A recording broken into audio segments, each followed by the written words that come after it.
Hello दोस्तों, कैसे हैं आप सब। स्वागत है आपका टेल्स ऑफ हर्डिंग गॉड्स के एक और महारोमांचक एपिसोड में। दोस्तों, कल जो सस्पेंस का रायता फैला था उसने तो सच में रातों की नींद उड़ा दी। एक तरफ वो खूंखार देवता गॉड बाइसी अपना हाथ 5 थंडर पॉट पर रखे हुए पूरी दुनिया को धमका रहा है, और दूसरी तरफ हमारे जुगाड़ी किन्मो ने भी हार नहीं मानी।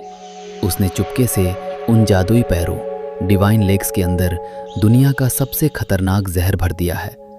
और जब उस देवता ने अपनी चालाकी दिखाते हुए कहा कि मैं खुद अपना पैर चुनूंगा, तो किन्मो ने भी गजब की एक्टिंग की और उसे वही जहरीला पैर पकड़ा दिया। तो कुर्सी की पेटी कसकर बांध लीजिए दोस्तों, क्योंकि आज के एपिसोड में 5 थंडर पॉट और पॉइजनस लेग्स का ये खौफनाक खेल अपने अंजाम तक पहुंचने वाला है।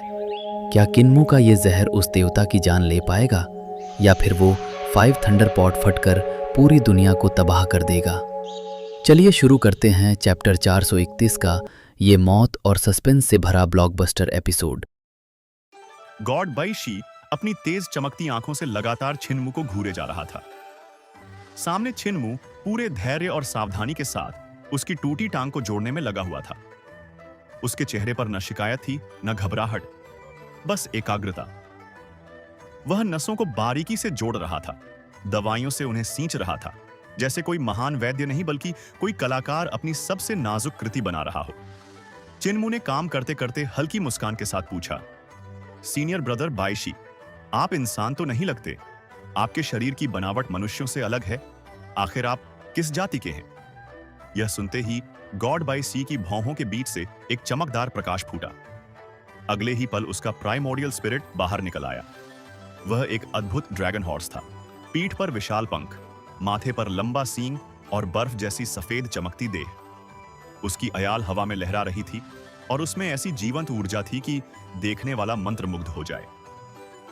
चिन्मू ने ऊपर देखा और सच्चे आश्चर्य से बोला, तो आप एक डिवाइन स्टीड हैं। ऐसा प्राइमोर्डियल स्पिरिट तो बहुत दुर्लभ होता है।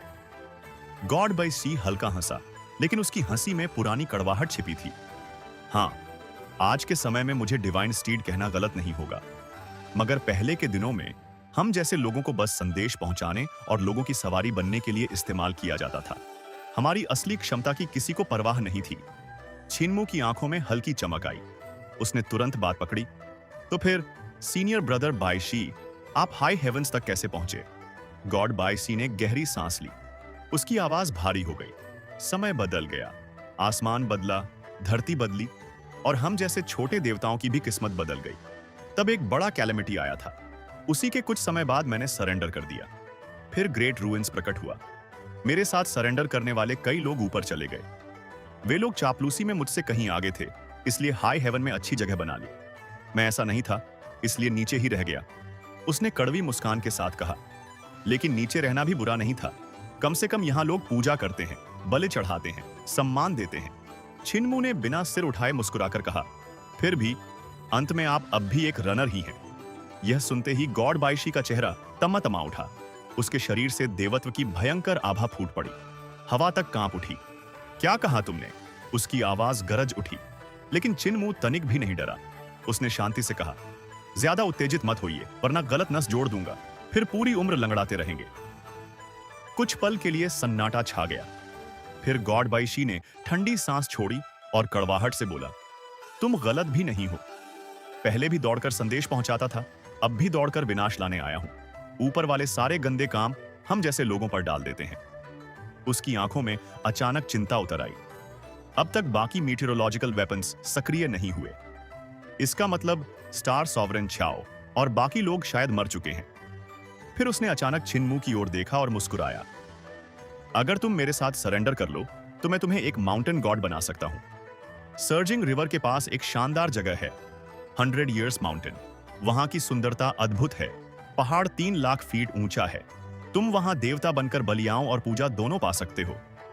चिन्मू ने भीतर ही भीतर मुस्कुराकर उसकी बात सुनी। गॉड बाइशी ने गर्व से कहा, मैं ड्रैगन रीडिंग सॉवरेन जैसा बेशर्म नहीं हूं। एक बार सरेंडर कर चुका हूं, दूसरी बार नहीं करूंगा। और वैसे भी मैं शाकाहारी हूं, इंसानों को नहीं खाता।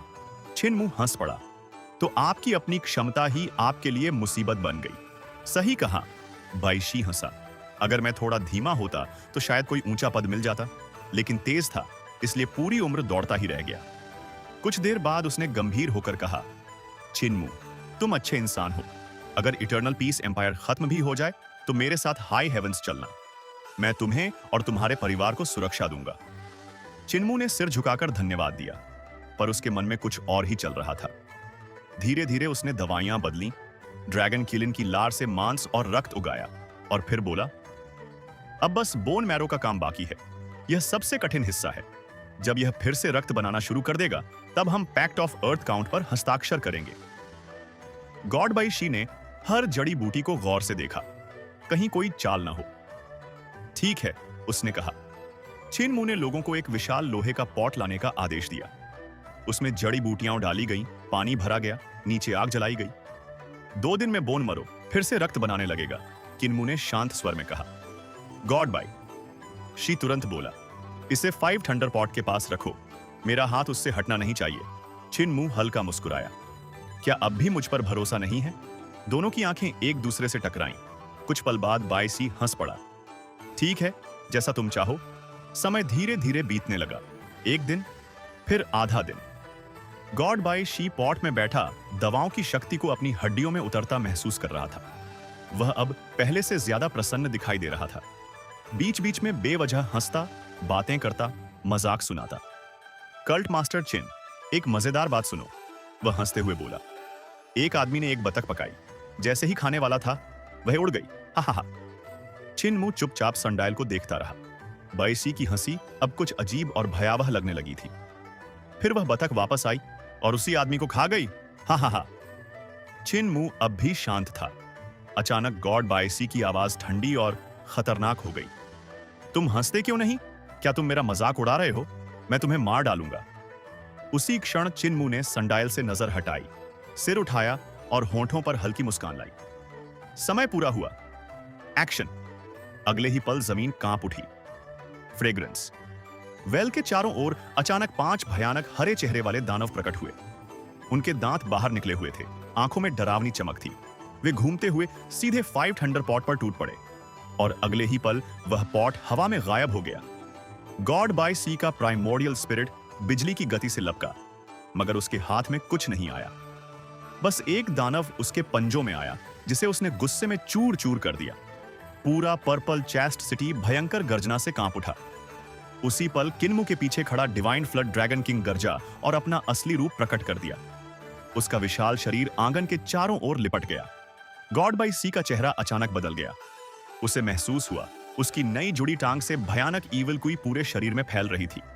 उसका खून जैसे ठंडा पड़ गया। धत्तेरे की, इतनी सावधानी के बाद भी मैं फंस गया। अगले ही पल डिवाइन फ्लड ड्रैगन किंग उस पर झपटा और अपने विशाल शरीर से उसे कसकर जकड़ लिया। छिनमू धीरे धीरे उठा। उसने केयरफ्री सोर्ड निकालकर जमीन पर फेंक दी। उसके चेहरे पर वही शांत मासूम मुस्कान थी। सीनियर ब्रदर बाईशी, उसने धीमे स्वर में कहा, मेरे पकाए हुए डक्स कभी उड़कर नहीं जाते। उसकी आंखों में अब ठंडी चालाकी चमक रही थी। तलवार उठाइए और जहर फैले हिस्से को खुद काट दीजिए। गर्दन के नीचे कुछ भी नहीं बचाया जा सकता। डिवाइन फ्लड ड्रैगन किंग ने अपनी पकड़ ढीली की, लेकिन उसकी आंखें अब भी गॉड बाई सी पर टिकी हुई थीं। हवा में ऐसा तनाव था जैसे किसी भी पल बिजली गिर सकती हो। बाईसी का चेहरा क्रोध से लाल हो उठा था। माथे की नसें उभर आई थीं और उसकी सांसें भारी हो गई थीं। अगर वह इंसान होता तो शायद इस वक्त उसका पूरा शरीर ठंडे मौसम में भी पसीने से भीग चुका होता। अचानक उसके शरीर से देवत्व की भयानक आभा लहरों की तरह बाहर फूट पड़ी। उस आभा के झटके से औषधि से भरा विशाल पात्र फट गया और सारा तरल चारों ओर बिखर गया। उसके कदम भारी गर्जना की तरह जमीन पर पड़ते हुए छिनमू की ओर बढ़ने लगे। उसकी आंखों में साफ लिखा था, वह अभी इसी पल छिनमू का अंत कर देना चाहता था। डिवाइन फ्लड ड्रैगन किंग बेचैन हो उठा। वह फिर से झपटने ही वाला था कि तभी एक अप्रत्याशित दृश्य सामने आया। गॉड बाई सी की सारी गॉड ऑरा अचानक शांत हो गई। वह कुछ पल तक वहीं खड़ा रहा, फिर जैसे उसके भीतर की सारी आग बुझ गई हो, उसने गहरी सांस ली और धीरे से एक घुटने पर बैठ गया। उसकी आवाज में हार और थकान दोनों थी। मैं पहले भी एक बार सरेंडर कर चुका हूं, उसने भारी स्वर में कहा। तो अगर दूसरी बार भी कर लूं तो क्या फर्क पड़ता है? मैं समर्पण करता हूं। छिनमू के चेहरे पर संतुष्टि भरी मुस्कान फैल गई। चिंता मत कीजिए सीनियर ब्रदर बाईशी, उसने शांत स्वर में कहा। 100 इयर्स माउंटेन का दृश्य बहुत सुंदर है। वह जगह आपके लिए बिल्कुल उपयुक्त है। अर्थ काउंट के सामने शपथ लीजिए। उसके बाद आप वहां के माउंटेन गॉड बनकर आराम से बलि और पूजा स्वीकार कीजिए। काफी देर तक शपथ और पैक्ट की प्रक्रिया चलती रही। आधा दिन बीत गया। जब सब कुछ समाप्त हुआ तब गॉड बाईशी का चेहरा इतना काला पड़ चुका था जैसे किसी ने उसकी आत्मा तक को जला दिया हो। वह हवा और बादलों पर सवार होकर तेजी से डियर काउंटी की ओर निकल पड़ा, जो सर्जिंग रिवर के पास था। रास्ते भर उसके चेहरे पर गहरी भ्रूभंग बनी रही। उसके मन में बस एक ही बात घूम रही थी, आखिर वह 3 लाख फीट ऊंचा सुंदर पर्वत कैसा होगा। कुछ देर बाद वह डियर काउंटी पहुंचा। चारों ओर उसने नजर दौड़ाई, लेकिन सामने जो था उसे देखकर उसका चेहरा एकदम सख्त हो गया।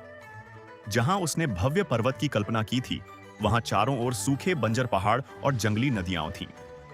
कोई भी ऊंचा पर्वत तो दूर, वैसी सुंदरता का नामो निशान तक नहीं था। वह नीचे उतरा और पास खेत में काम कर रहे एक किसान से पूछा, 100 इयर्स माउंटेन कहां है? किसान ने बिना कुछ सोचे उंगली से सामने इशारा कर दिया। वो रहा। गॉड बाईशी ने उधर देखा और अगले ही पल उसकी आंखें फैल गईं। सामने कोई विशाल पर्वत नहीं था।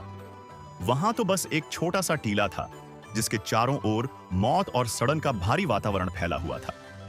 वह जगह साफ साफ एक बेरियल माउंट लग रही थी, कब्रों का ढेर। उसका चेहरा गुस्से से विकृत हो गया। ये क्या बकवास है? वह गरजा। ये तो साफ कब्रिस्तान है। इसे 100 इयर्स माउंटेन क्यों कहते हो? किसान ने बड़ी सहजता से मुस्कुराकर कहा, अरे साहब, 100 साल बाद इंसान के साथ क्या होता है? गॉड बाईशी कुछ पल के लिए चुप रह गया। किसान ने खुद ही जवाब दिया, मौत होती है ना, इसीलिए यहां हर इंसान 100 साल बाद आकर दफन होता है। इसीलिए इसका नाम 100 इयर्स माउंटेन है। गॉड बाईशी का माथा तन गया। लेकिन किन्मू ने कहा था कि यह 3 लाख फीट ऊंचा पर्वत है। किसान ने उसे ऐसे देखा जैसे कोई बहुत बड़ा मूर्ख सामने खड़ा हो। अरे सींग वाले बेवकूफ, वह झल्लाकर बोला। जब कोई मरकर लेटता है तो उसकी ऊंचाई कुछ इंच ही होती है। उसके लिए यह छोटा टीला भी 3 लाख फीट से कम नहीं है। यह सुनते ही गॉड बाईशी का चेहरा ऐसा हो गया जैसे उसका खून खौल उठा हो। उसके भीतर का क्रोध ज्वालामुखी की तरह फूट पड़ा। धोखेबाज छिनब्राट, वह दांत पीसते हुए गरजा। उसकी आवाज से आसपास की हवा तक कांप उठी। गुस्से में वह सीधे उस टीले की चोटी पर जा पहुंचा।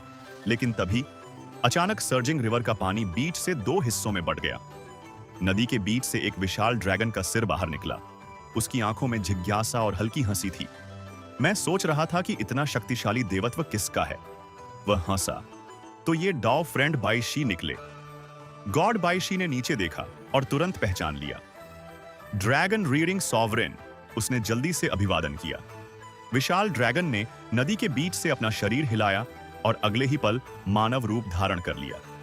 वह किनारे पर खड़ा होकर बोला, तुम अभी अभी क्विन ब्रैड को कोस रहे थे, आखिर उसने तुम्हारे साथ भी कुछ किया क्या? गॉड बाईशी का चेहरा और भी बिगड़ गया। मैं इटर्नल पीस में कैलेमिटी लाने आया था, लेकिन रास्ते में हेवनली डेविल कल्ट मास्टर से सामना हो गया।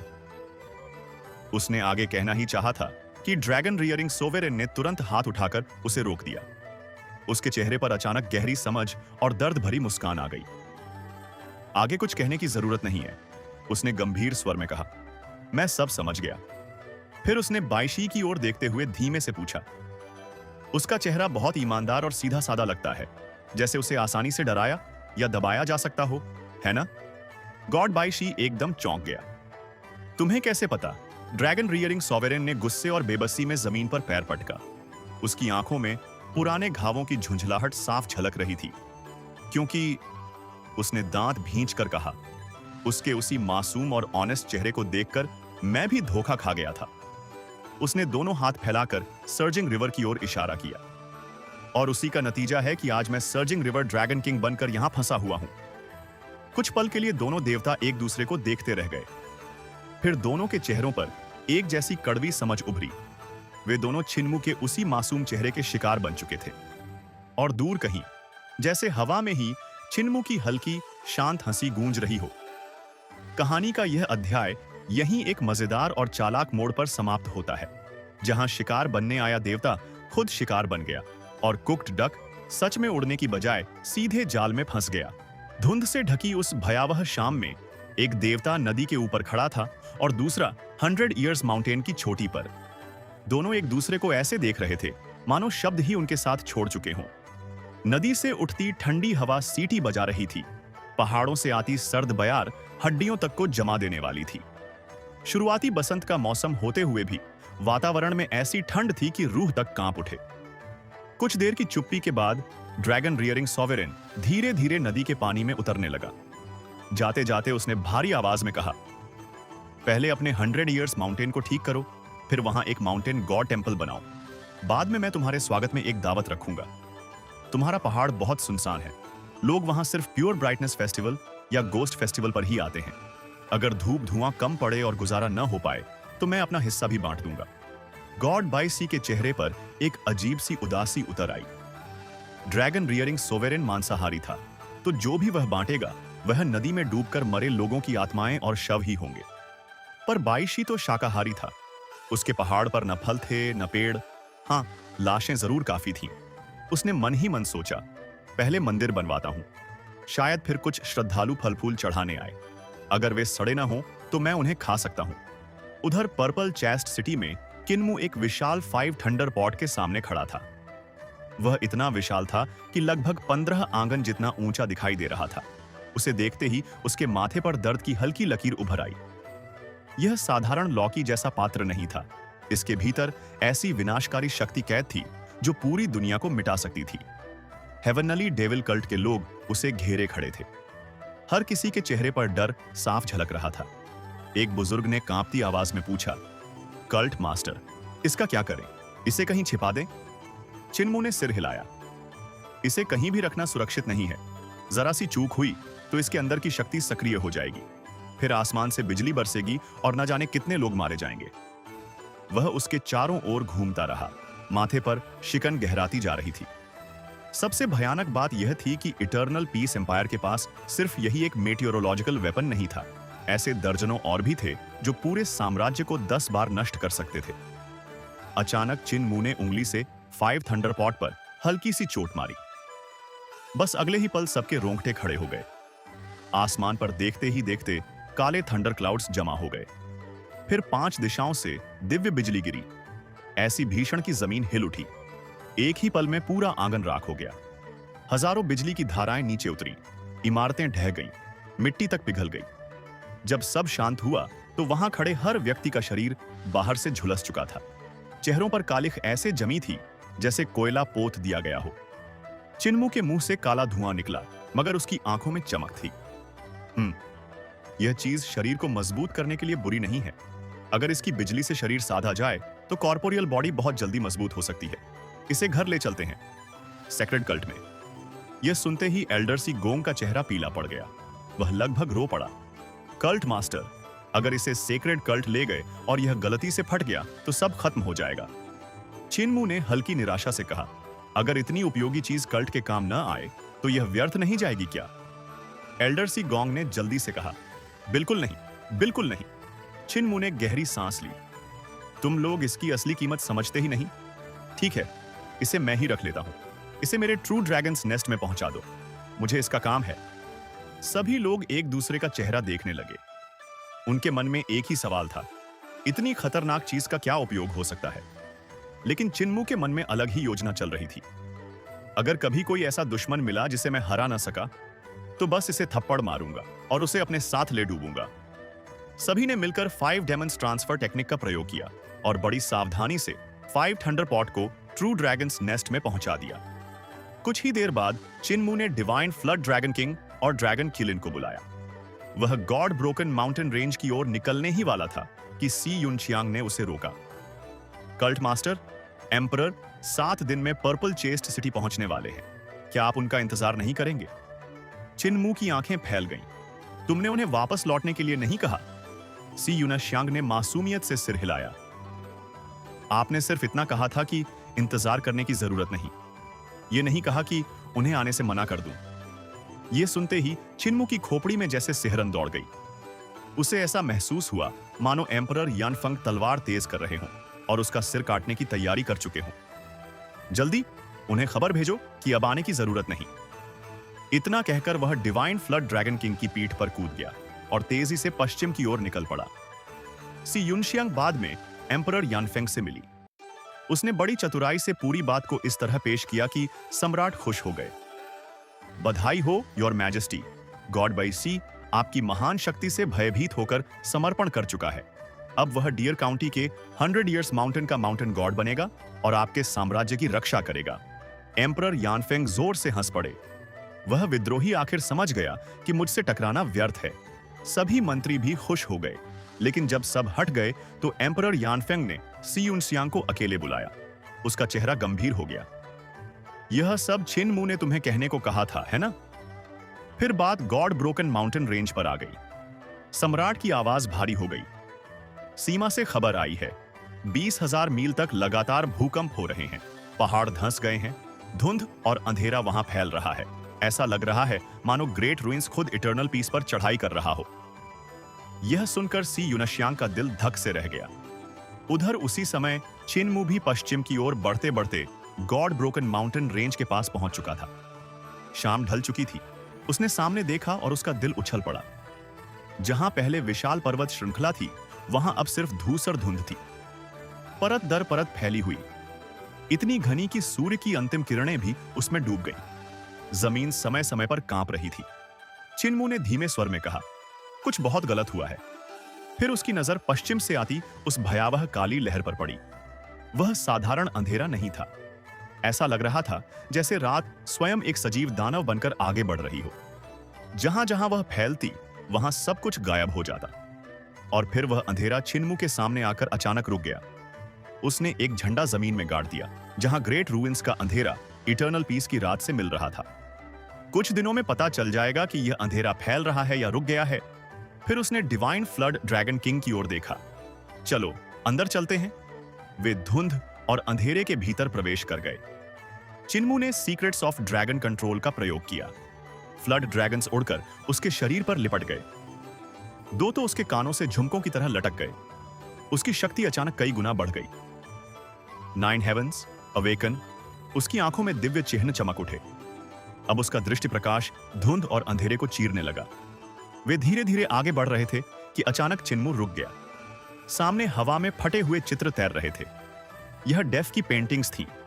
उनमें मौजूद संसार चकनाचूर हो चुका था। कुछ ऐसा था जिसने उन चित्रों को भीतर से फाड़कर बाहर निकलने की कोशिश की थी। जितना आगे बढ़ते गए, उतनी ही अधिक फटी पेंटिंग्स दिखाई देने लगी।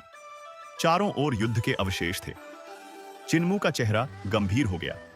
यहां बहुत भयानक लड़ाई हुई है। तभी डिवाइन फ्लड ड्रैगन किंग अचानक उसके सामने आ खड़ा हुआ। सावधान योर मैजेस्टी! सामने पड़े पत्थरों से देवत्व की आभा निकल रही थी। और फिर धुंध के भीतर एक विशाल आकृति धीरे धीरे हिलती दिखाई दी।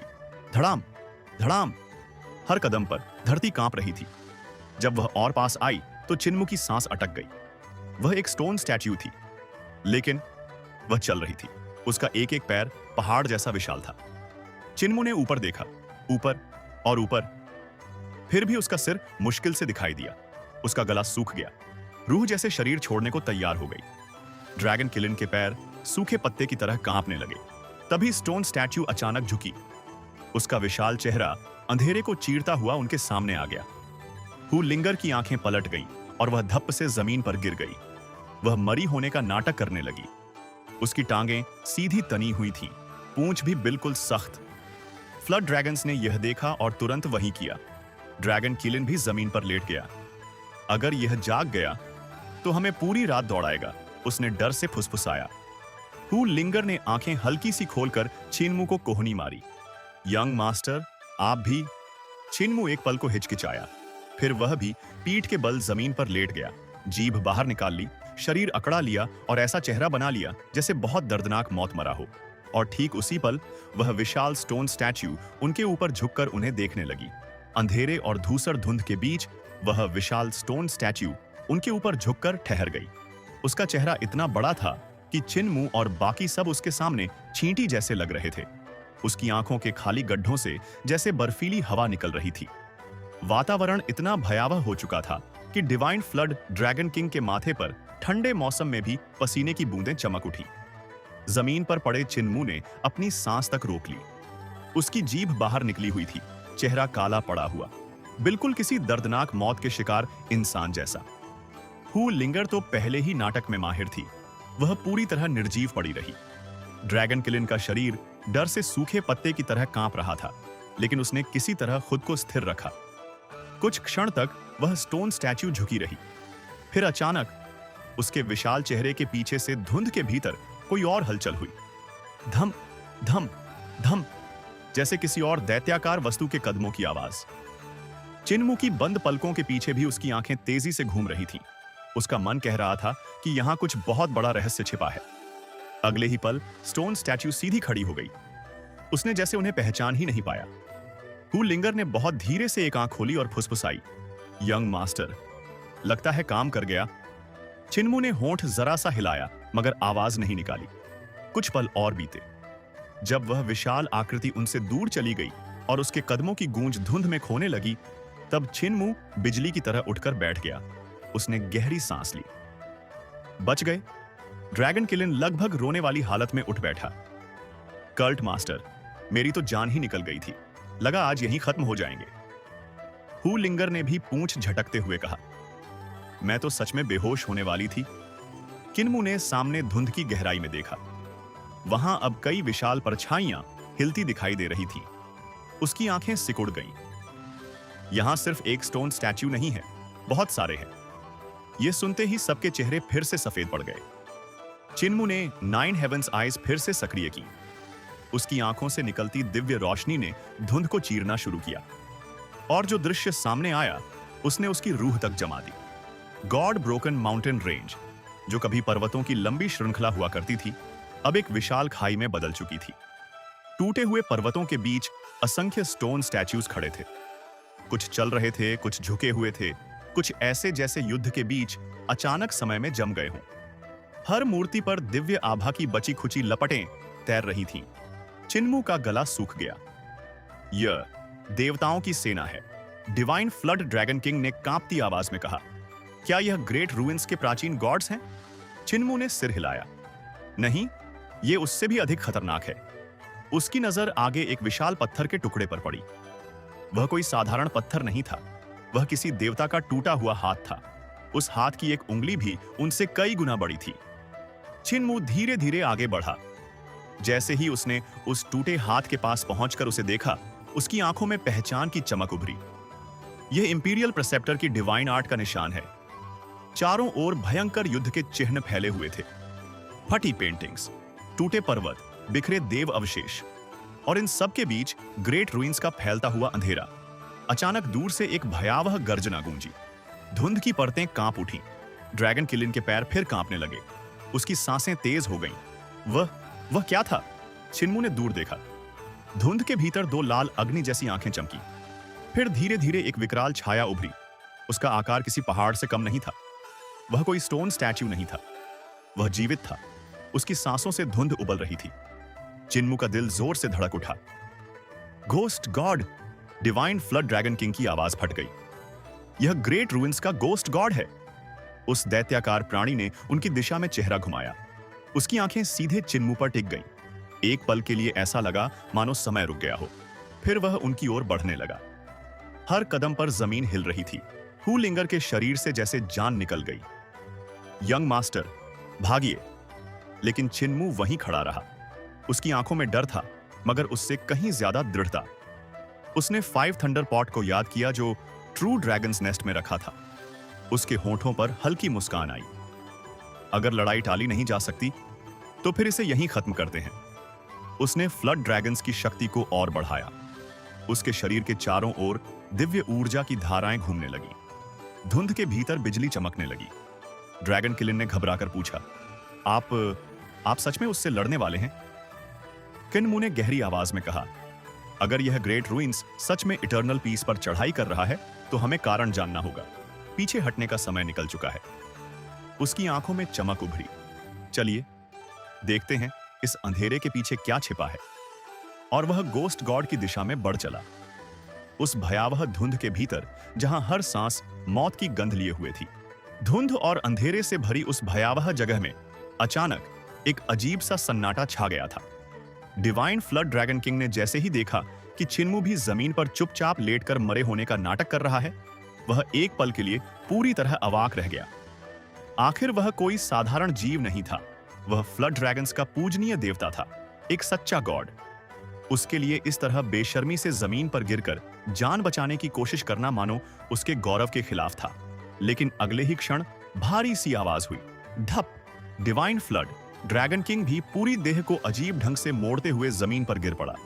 उसकी हालत तो चिन्मू से भी ज्यादा दयनीय लग रही थी, जैसे यह कला उसने पहले भी कई बार आजमाई हो। हुलिंगर की आंखों में हैरानी चमक उठी, मगर किसी ने सांस तक लेने की हिम्मत नहीं की। तभी अंधेरे में वह विशाल सिर नीचे झुका। उसका चेहरा इतना बड़ा था कि वह सबके शरीरों के ऊपर से लगभग रगड़ता हुआ गुजर गया।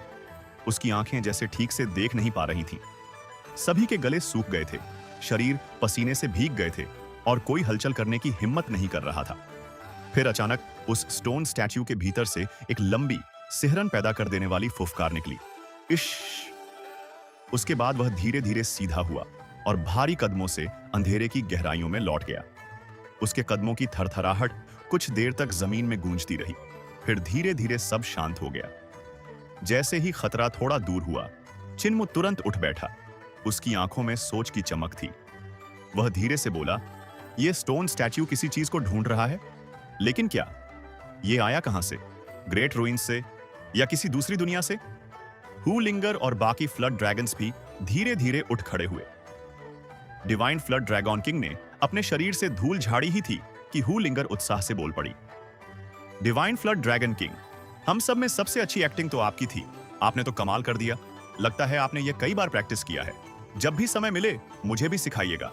यह सुनकर उसका चेहरा शर्म और झुंझलाहट से लाल पड़ गया। वह बड़बड़ाया, ऐसी कोई बात नहीं, बेकार की बातें मत करो। मरे होने का नाटक टैलेंट से होता है। चिन्मू हल्की मुस्कान के साथ आगे बढ़ गया। उसकी आवाज अब फिर गंभीर हो चुकी थी। चलो खोज जारी रखते हैं। सब लोग सावधान रहना। पता नहीं यहां और कितनी स्टोन स्टैच्यूज हों। डिवाइन फ्लड ड्रैगन किंग, तुम्हें क्या लगता है वह स्टैच्यू कहां से आया था? ड्रैगन किंग कुछ पल सोचता रहा, फिर बोला, मुझे नहीं लगता कि वह ग्रेट रूइंस की स्टैच्यू थी। चिन्मू ठिठक गया, नहीं थी? ऐसा क्यों? ड्रैगन किंग ने धीमी आवाज में समझाया, ग्रेट रूइंस की सभी स्टैच्यूज सालों से हवा, बारिश, ठंड और समय की मार झेलती आई हैं। वे पुरानी और घिसी हुई होती हैं, लेकिन यह वाली बहुत साफ और नई लग रही थी, जैसे अभी अभी पत्थर बनी हो। वह कुछ देर रुका, फिर बोला, हालांकि ग्रेट रूइंस में कुछ अजीब स्टैच्यूज ऐसी भी हैं जो सील्ड स्पेसेस में छिपी रहती हैं, जहां मौसम का असर नहीं पहुंचता, इसलिए पूरी तरह कहना मुश्किल है। चिन्मू गहरी सोच में डूब गया। उसके मन में एक ख्याल कौंधा, क्या गॉड ब्रोकन माउंटेन रेंज के नीचे बहुत सारी ऐसी स्टैच्यूज दबी हुई थीं? और जब पहाड़ टूट गया तो वे बाहर निकल आईं? डिवाइन फ्लड ड्रैगन किंग ने गंभीरता से सिर हिलाया। यह संभव है। ड्रैगन रीडिंग सॉवरेन भी कहा करते थे कि गॉड ब्रोकन माउंटेन रेंज की उत्पत्ति हमेशा से संदिग्ध रही है। वह ग्रेट रूइंस और इटर्नल पीस के बीच दीवार की तरह खड़ा था। अंदर क्योस था, बाहर शांति। यह सामान्य बात नहीं थी। जैसे जैसे वे भीतर बढ़ते गए, धुंध और घनी होती गई। चारों तरफ ऐसा दबाव था मानो हवा ही पागलपन से भरी हो। दूर कहीं अर्थक्वेक कॉल्ड्रन की थरथराहट लगातार महसूस हो रही थी। जमीन हर कुछ क्षण में कांप उठती थी। चिन्मू उसी दिशा में बढ़ा जहां से कंपन आ रही थी। कुछ देर बाद उन्हें दूसरी स्टोन स्टैच्यू दिखाई दी। वह भी मानो किसी चीज की तलाश में भटक रही थी। चिन्मू के मन में तुरंत विचार कौंधा, ड्रैगन किंग सही कह रहा था। ये स्टैच्यूज शायद सच में गॉड ब्रोकन माउंटेन रेंज के नीचे से निकली हैं। उसने सोचा, एक पर्वत श्रृंखला आखिर ग्रेट रूइंस के अंधकार को कैसे रोक सकती थी? ऐसा तभी संभव था जब उसमें कोई असाधारण शक्ति हो। उसे याद आया कि जब इटर्नल पीस इंपीरियल प्रिसेप्टर ने अर्थक्वेक कॉल्ड्रन से उस पर्वत श्रृंखला को तोड़ा था, तब ग्रेट रूइंस का अंधकार सैकड़ों मील तक फैल गया था। यही साबित करता था कि गॉड ब्रोकन माउंटेन रेंज सच में उस डार्कनेस को रोक रही थी। पुरानी कथाओं के अनुसार फाउंडिंग एम्परर एम्पायर के नष्ट होने के बाद ही वह पर्वत श्रृंखला प्रकट हुई थी। कुछ लोग कहते थे कि किसी गॉड ने ग्रेट रूइंस और इटर्नल पीस को अलग रखने के लिए इसे बनाया था, ताकि ग्रेट रूइंस के लोग बाहर न आ सकें। और शायद उसी गॉड ने उन काउंटलेस स्टोन स्टैच्यूज को भी उसके नीचे दफनाया था। तभी हू लिंगर धीरे से बोली, यंग मास्टर, क्या यह स्टैच्यू उन्हीं में से हो सकती है जो इटर्नल पीस एम्पायर में अचानक प्रकट हुई थी? छिनमू उसकी ओर मुड़ा। हू लिंगर ने अपनी बात जारी रखी। गॉड ब्रोकन माउंटेन रेंज के पास बहुत से गॉड्स और शक्तिशाली कल्टीवेटर्स मारे गए थे। शायद इन स्टैच्यूज ने उनकी शक्ति को सैक्रिफाइस की तरह इस्तेमाल किया हो, लेकिन वह पर्याप्त नहीं थी, इसलिए वे पूरी तरह जीवित नहीं हो पाईं, बस ऐसे ही चल फिर सकती हैं। छिनमू ने कुछ संदेह के साथ सिर हिलाया। यह संभावना भी हो सकती है, लेकिन अगर ऐसा है तो ये ढूंढ क्या रही है? हू लिंगर ने आत्मविश्वास से कहा, बिल्कुल साफ है, अर्थक्वेक कॉल्ड्रन, वही उनका वेपन है। उसे ढूंढकर ही वे उसकी पूरी शक्ति को मुक्त कर सकती हैं। छिनमू ने उसकी ओर देखकर मुस्कुराते हुए कहा, लिंगर, तुम सच में बहुत होशियार हो। यह सुनकर छोटी लोमड़ी गर्व से खिल उठी, लेकिन अगले ही पल छिनमू ने सिर हिलाया। नहीं, बात पूरी तरह सही नहीं बैठती। अगर स्टैट्यूट्स चल सकती हैं, तो दूसरे मीटियोरोलॉजिकल वेपन्स क्यों नहीं ढूंढ रही? और अर्थक्वेक कॉल्ड्रन तो अब भी कंपन पैदा कर रहा है। उसके कंपन की दिशा से उसे ढूंढना मुश्किल नहीं होना चाहिए, इसलिए शायद तुम्हारा अनुमान गलत है। ड्रैगन किंग की बात ज्यादा तर्क संगत लगती है। बस इतना सुनना था कि हू लिंगर का गर्व पल भर में गायब हो गया। इसी दौरान अचानक छिनमू के कदम रुक गए। उसके चेहरे का रंग उड़ गया। बिना एक पल गंवाए वह फिर से ढप से जमीन पर गिर पड़ा और मरे होने का नाटक करने लगा। सामने से बेहद भारी कदमों की आवाज आ रही थी। धड़ धड़ धड़। अंधेरे से एक और स्टोन स्टैच्यू उभरकर सामने आ रही थी, लेकिन इस बार कुछ अलग था। उसकी पीठ पर कई झंडे लगे हुए थे और हर झंडे पर एक विशाल आंख उकेरी हुई थी। वह दृश्य इतना डरावना था कि सबके शरीर सूखे पत्ते की तरह कांप उठे। अंधेरे की उस घुटन भरी गहराई में सबकी सांसें जैसे थम गई थीं। सामने बढ़ती हुई वह स्टोन स्टैच्यू किसी भयावह स्वप्न से कम नहीं लग रही थी। उसकी पीठ पर लगे पत्थर के झंडों पर बनी विशाल आंखें सिहरन पैदा कर रही थीं। तभी चारों ओर फैली काली धुंध जैसे जीवित हो उठी। काले धुएं की लपटों जैसी ब्लैक क्यूआई उन झंडों की ओर बहने लगी। धीरे धीरे उन पत्थर की आंखों में से एक बदलने लगी। पहले उस पर हल्की दरारें उभरी, फिर पत्थर की परत जैसे पिघलने लगी और अगले ही पल वह आंख मांस और रक्त से बनी असली आंख में बदल गई। वह आंख झंडे के भीतर घूमने लगी, धीरे फिर तेजी से, जैसे किसी शिकार को ढूंढ रही हो। छिनमू का दिल एक पल को जैसे रुक गया।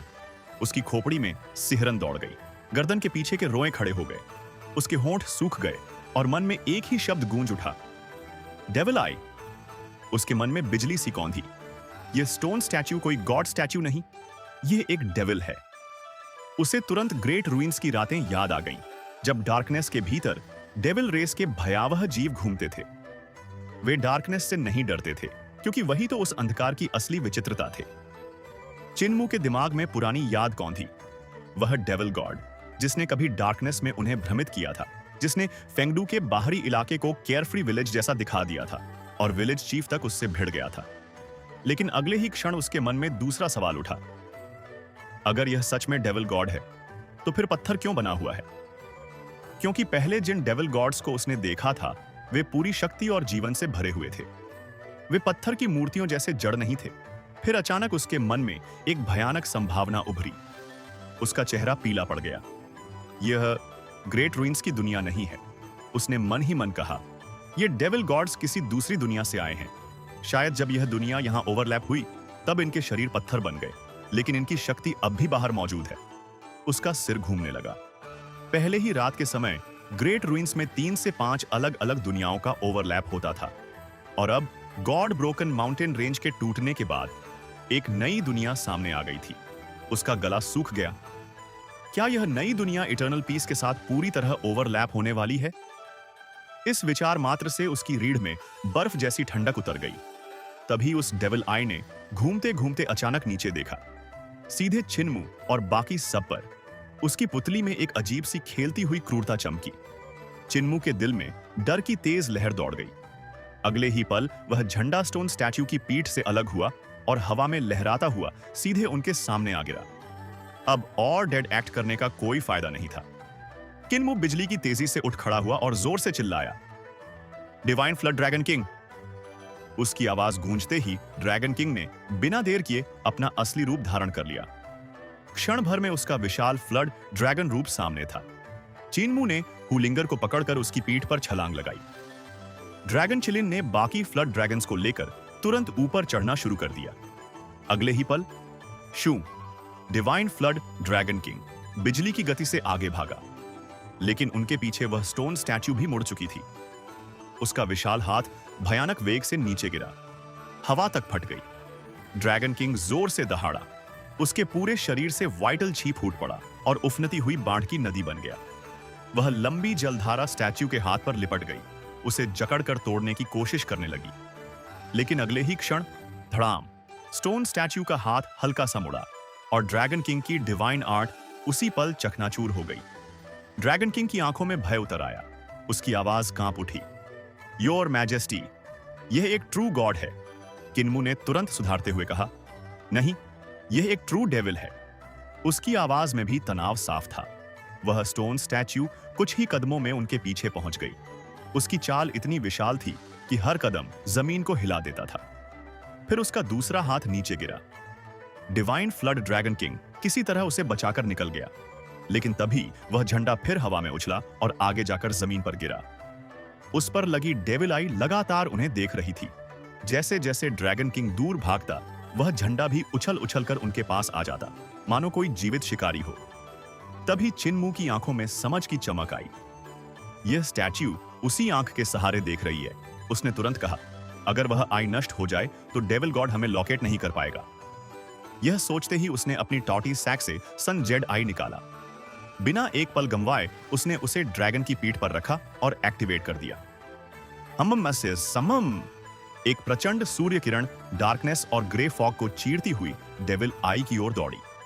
लेकिन उसी क्षण डेविल आई से भी एक काली किरण निकली और उसे रोक लिया। चिनमू की आंखें सिकुड़ गईं। उसने दूसरे हाथ से मून जेड आई निकाला। उसकी दिशा ठीक करते ही एक पतली चांदनी जैसी लाइट ब्लेड निकली। जहां से वह गुजरी, वहां की स्पेस तक ठोस होकर जमती चली गई। सूर्य और चंद्रमा की दोनों शक्तियां एक साथ डेविल आई पर टूटी। क्षण भर में ब्लैक रे फट गई और छटाक, डेविल आई चकनाचूर हो गई। झंडे के बीच सिर्फ एक टूटा हुआ छेद रह गया। चिनमू खुद भी एक पल को स्तब्ध रह गया। सन जेड आई और मून जेड आई को साथ इस्तेमाल करने से शक्ति कई गुना बढ़ जाती है। उसने ऊपर देखा। स्टोन स्टैच्यू अचानक रुक चुकी थी। अब वह अंधेरे में इधर उधर हाथ मार रही थी, जैसे कुछ सुनने की कोशिश कर रही हो। चिनमू ने बेहद धीमी आवाज में कहा, कोई आवाज मत करो। ड्रैगन किंग तुरंत रुक गया। किन्मू फुसफुसाया, धीरे धीरे चलो, बिल्कुल शोर मत करना। ड्रैगन किंग डर के मारे कांपते हुए बेहद धीमी गति से आगे बढ़ने लगा। सबकी सांसें अटकी हुई थीं। पीछे वह स्टोन स्टैच्यू अंधेरे में हाथ पैर मारते हुए सब कुछ तोड़ती जा रही थी। कभी किसी चट्टान को तोड़ती, कभी जमीन पर पैर पटकती, लेकिन वह उन्हें पहचान नहीं पा रही थी। तभी अचानक ड्रैगन किंग का शरीर एकदम से ठिठक गया। उसकी आवाज सूखे गले से निकली, योर मैजेस्टी। चिनमू ने पीछे देखते हुए कहा, चलते रहो। लेकिन ड्रैगन किंग की आवाज अब कांप रही थी। आगे देखिए। हूल लिंगर की आवाज भी डर से भर गई, यंग मास्टर, आगे। किन्मू ने चौंक कर सामने देखा और अगले ही पल उसकी आंखें फैल गईं। उसका पूरा शरीर सुन्न पड़ गया। उसके होश जैसे उड़ गए। सामने का दृश्य इतना अविश्वसनीय था कि कुछ क्षणों तक वह सांस लेना भी भूल गया। दूर सामने अंधेरे और धुंध के बीच एक विशाल भयावह दृश्य फैला हुआ था, मानो पूरी दुनिया ही बदल गई हो। चिनमू कुछ देर तक स्तब्ध खड़ा रहा, फिर उसके होंठ कांपे। उसने धीमी टूटती हुई आवाज में कहा, इंपीरियल प्रिसेप्टर, आपने आखिर किया क्या है? आसमान और जमीन जैसे एक दूसरे से आकर जुड़ गए हों। चिनमू और उसके साथियों के सामने जो दृश्य था, उसे शब्दों में बयान करना लगभग नामुमकिन था। ऐसा लग रहा था मानो पूरी सृष्टि को किसी ने मोड़कर उल्टा कर दिया हो। सामने एक विशाल गोल छेद था, इतना बड़ा कि उसके सामने पहाड़ भी छोटे लग रहे थे। उस छेद के आर पार दो अलग अलग दुनियाएं दिखाई दे रही थी। एक तरफ ग्रेट रूइंस और इटर्नल पीस की रात पसरी हुई थी। गहरा अंधेरा, ठंडी हवा और पहाड़ों पर छाया हुआ सन्नाटा।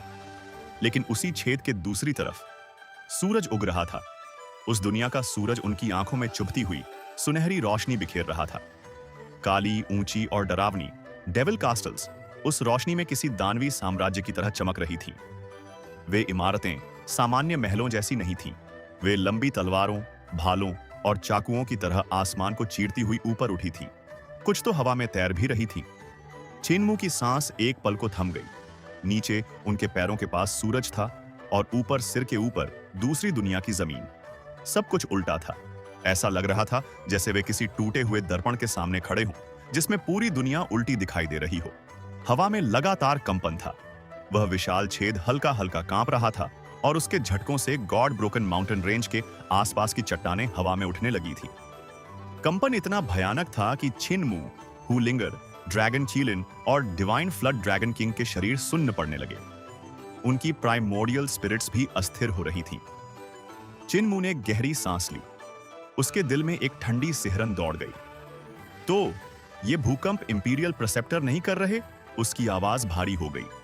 अब उसे समझ आया कि गॉड ब्रोकन माउंटेन रेंज में जो लगातार झटके महसूस हो रहे थे, वे इटर्नल पीस इंपीरियल प्रेसेप्टर की अर्थक्वेक कॉल्ड्रन से नहीं, बल्कि इसी दो दुनियाओं को जोड़ने वाले छेद से आ रहे थे। उसका दिल डूब गया।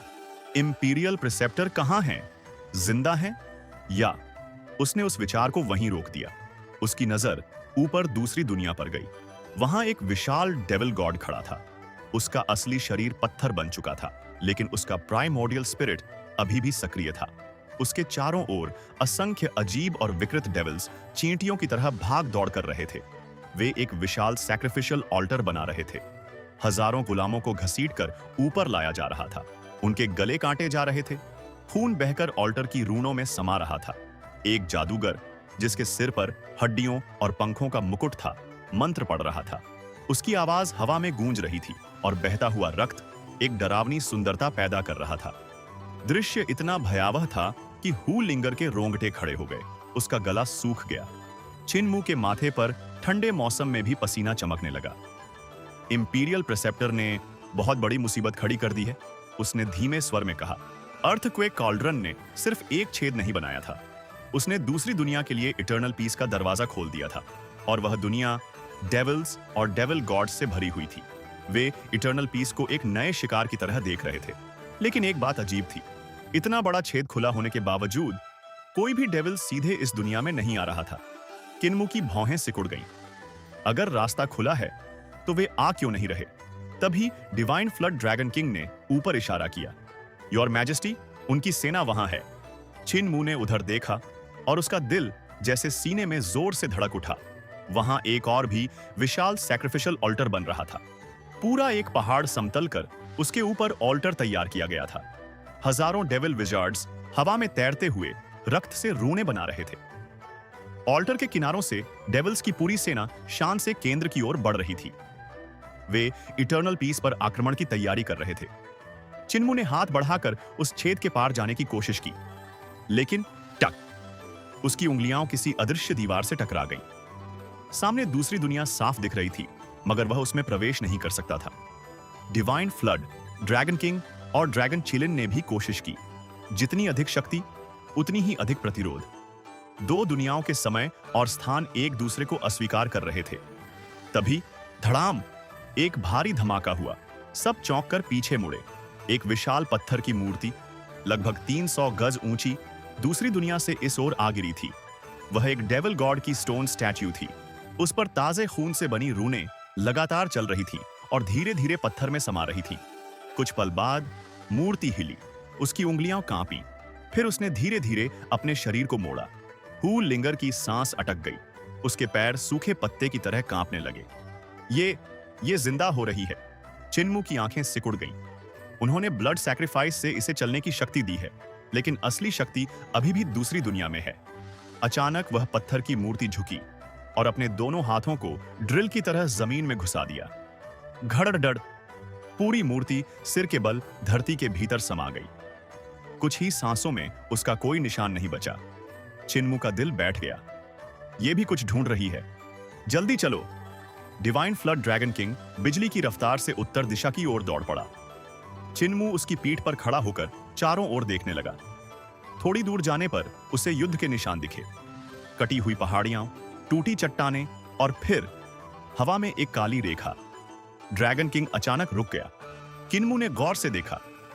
वह कोई साधारण रेखा नहीं थी। वह एक नाइफ लाइट थी। एक ऐसा वार जो अब भी हवा में रुका हुआ था। उसने स्पेस को चीर दिया था और उसकी शक्ति अभी तक खत्म नहीं हुई थी, इसलिए जगह खुद को भर नहीं पा रही थी। चिन्मू की आंखें फैल गईं। ग्रैंडपा बुच्चर, उसकी आवाज कांप गई। ये हेवन नाइफ का वार है, पिग स्लॉटरिंग नाइफ स्किल्स। उसके दिल में गर्व और भय दोनों उमड़ पड़े। कैसा भयानक वार था, मानो समय भी उसके सामने रुक गया हो। आगे बढ़ते हुए वे एक जलते हुए अग्निसागर तक पहुंचे। पूरा पर्वत पिघल रहा था। चिन्मू का चेहरा पीला पड़ गया। ग्रैंडपा म्यूट की फर्नेस, उसकी आवाज भर्रा गई। फर्नेस टूट चुकी थी। उसकी आग चारों ओर फैलकर आग के समुद्र में बदल गई थी। कुछ और आगे वे ओल्ड रुलाई तक पहुंचे। वह पद्मासन में बैठे थे। उनके चारों ओर 20 स्वर्ग जैसे मंडल फैले हुए थे। उनके सामने हाई हेवंस का एक गॉड बैठा था, दोनों बिल्कुल स्थिर। चिन्मू कुछ पल चुप रहा, फिर उसकी आंखें नम हो गईं। वह धीरे से झुका।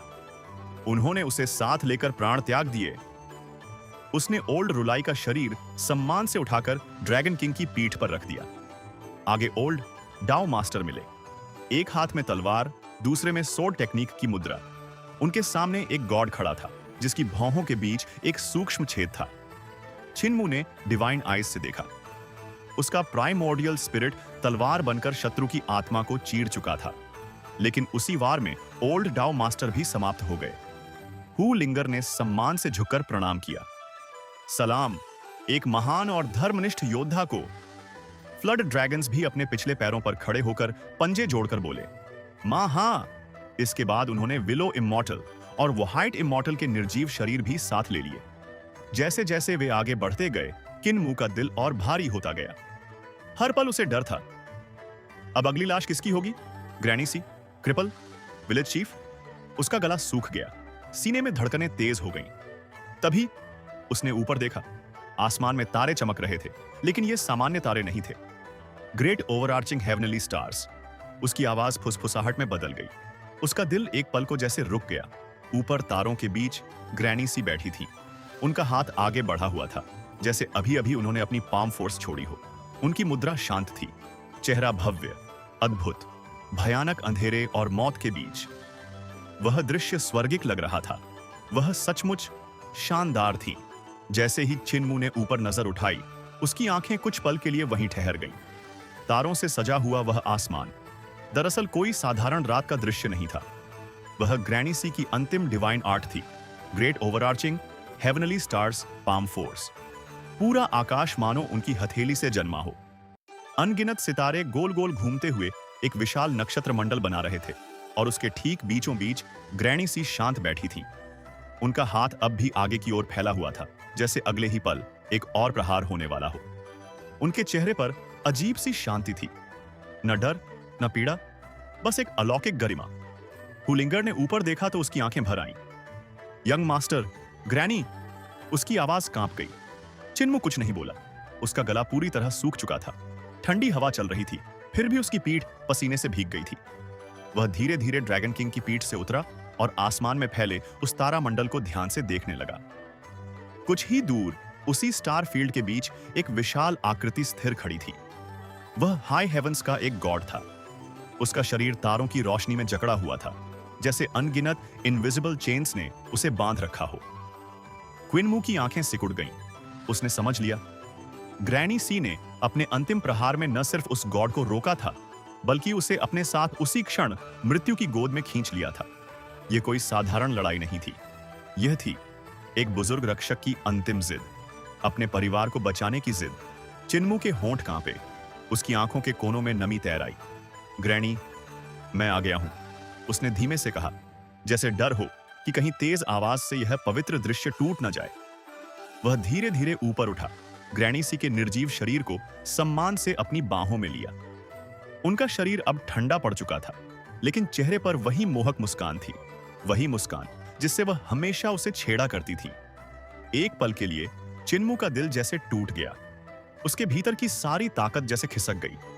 उसने उन्हें ड्रैगन किंग की पीठ पर बहुत सावधानी से लिटाया, बाकी सबके साथ। अब वहां old Rulai, old Dao master, willow immortal, white immortal और ग्रैनी सी सब थे। पीठ पर अब सिर्फ शरीर नहीं थे।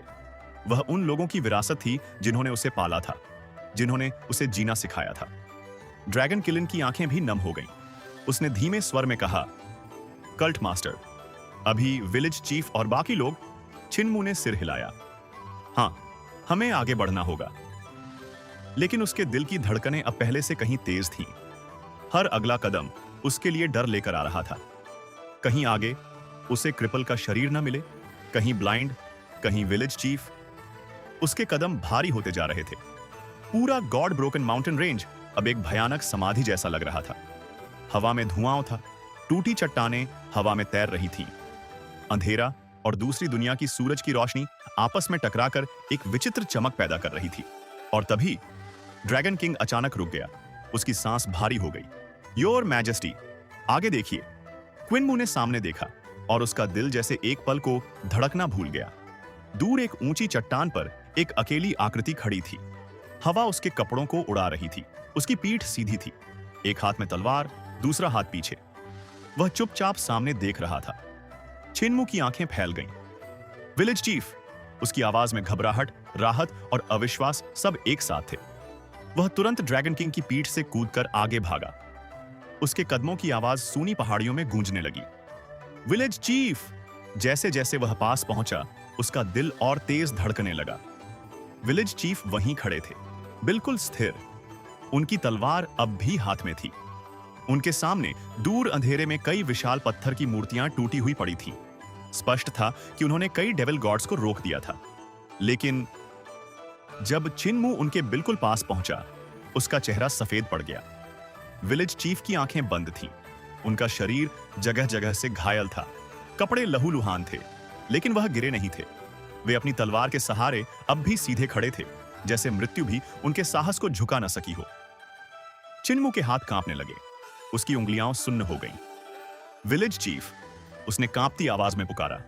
अचानक विलेज चीफ की पलकों में हल्की सी हरकत हुई। छिनमू की सांस अटक गई। फिर धीरे धीरे उनकी आंखें खुली। वे जीवित थे। छिनमू की आंखों में राहत के आंसू छलक आए। विलेज चीफ ने उसे देखा और हल्की सी मुस्कान दी। मुएर, उनकी आवाज बहुत धीमी थी लेकिन स्पष्ट। तुम आ गए। छिनमू तुरंत उनके पास घुटनों के बल बैठ गया। हाँ, मैं आ गया, सबको साथ लेकर। विलेज चीफ की नजर ड्रैगन किंग की पीठ पर गई। उन्होंने एक एक शरीर को देखा। उनकी आंखों में गहरी उदासी उतर आई। कुछ पल तक वे कुछ नहीं बोले, फिर धीरे से बोले, सबने अपना कर्तव्य निभाया। हवा एकदम शांत हो गई। उस पल ऐसा लगा जैसे पूरा पहाड़ भी शोक में डूब गया हो। छिनमू का गला भर आया। विलेज चीफ, चलिए घर चलते हैं। विलेज चीफ ने उसकी ओर देखा। उनकी आंखों में गर्व था। हाँ, घर। उनका शरीर अचानक डगमगाया। छिनमू ने तुरंत उन्हें संभाल लिया। उनके शरीर से अब भी गर्म खून रिस रहा था, लेकिन उनके चेहरे पर वही स्थिरता थी, वही अटूट शक्ति। ड्रैगन किंग धीरे धीरे आगे बढ़ा। अब उसकी पीठ पर लगभग पूरा डिसेबल्ड एल्डरली विलेज था। जो कभी जीवित लेजेंड्स थे, अब मौन थे। और उनके बीच छिनमू बैठा था। उसकी मुट्ठियां भींची हुई थीं। उसकी आंखों में आंसू थे, लेकिन उन आंसुओं के पीछे एक आग भी जल रही थी। दूसरी दुनिया के डेविल्स, हाई हेवंस के गॉड्स और वह विशाल छेद, इन सब ने उसकी दुनिया को छीनने की कोशिश की थी। उसने धीरे से ऊपर उस भयावह होल की दिशा में देखा। उसकी आंखों में ठंडी चमक उभरी। मैं इसे खत्म करूंगा, उसने धीमे लेकिन दृढ़ स्वर में कहा। जो भी इस दुनिया को छुएगा, उसे मैं मिटा दूंगा। ठंडी हवा उसके शब्दों को पहाड़ों में दूर तक ले गई। और उस रात गॉड ब्रोकन माउंटेन रेंज में सिर्फ शोक नहीं था, वहां एक नए संकल्प का जन्म हुआ था। दिल थाम लीजिए दोस्तों, आज का एपिसोड ऐसा है जो आपको अंदर तक सुन्न कर देगा। क्या खौफनाक नज़ारा था वो। इटर्नल पीस इंपीरियल प्रिसेप्टर ने अर्थक्वेक कॉल्डन का इस्तेमाल करके आसमान और ज़मीन के बीच एक ऐसा विशाल छेद कर दिया है जो सीधा शैतानों की दूसरी दुनिया में खुलता है। और वहाँ के शैतान इतने भूखे हैं कि वो खून की बलि देकर पत्थर की मूर्तियों के रूप में इटर्नल पीस में घुस रहे हैं। लेकिन दोस्तों, असली दिल दहलाने वाला मंजर तो तब शुरू हुआ जब हमारा छिनमू गॉड ब्रोकन माउंटेन रेंज के अंदर गया। वहाँ जो दिखा उसने हमारी रूह कपा दी। सबसे पहले ओल्ड रुलाई की लाश मिली, जो एक देवता को अपने साथ मौत के घाट उतार चुके थे। फिर ओल्ड डाओ मास्टर मिले, जिन्होंने अपनी आत्मा को ही तलवार बनाकर देवता का सिर चीर दिया था और खुद भी शहीद हो गए। इसके बाद विलो इमॉर्टल और वाइट इमॉर्टल की लाशें। भाई साहब, विलेज चीफ ने सच कहा था कि कल आकर हमारी लाशें उठा लेना, और आज चिन्मू वही कर रहा है। लेकिन एपिसोड का सबसे बड़ा शौक तो आखिर में लगा, जब चिन्मू ने ऊपर आसमान में देखा तो वहाँ ग्रेट ओवरआर्चिंग हेवनली स्टार्स का जादू फैला हुआ था, और उसके बीच हमारी प्यारी ग्रैनी सी बिल्कुल शांत और बेजान बैठी थी। आज के इस वीडियो पर हम रखते हैं 200 लाइक्स और 50 नए सब्सक्राइबर्स का टारगेट। हमारे इन महान मास्टर्स के इस आखिरी बलिदान के लिए इस टारगेट को फटाफट फोड़ दो। सब्सक्राइब का बटन ऐसे दबाओ जैसे ओल्ड डाओ मास्टर ने अपनी आत्मा की तलवार चलाई हो।